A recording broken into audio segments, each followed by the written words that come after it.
अरे दिन भर घूमै ससुइया हो खाए न पटरी। अरे दिन भर घूमै ससुइया हो खाए न पटरी। कातरा जात खिचड़ी अलग बनाई, कातरा जात खिचड़ी अलग बनाई।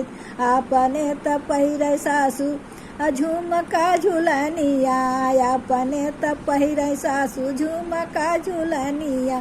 अरे हमके पहिरावे लोहे क मुनरी, अरे हमका पहिरावे लोहे क मुनरी। कातरा जात खिचड़ी अलग बनाई, कातरा जात खिचड़ी अलग बनाई। अरे दिन भर घूमै ससुइया हो खाए न पटरी। अरे दिन भर घूमै ससुइया न खाए न पटरी। राजा कहता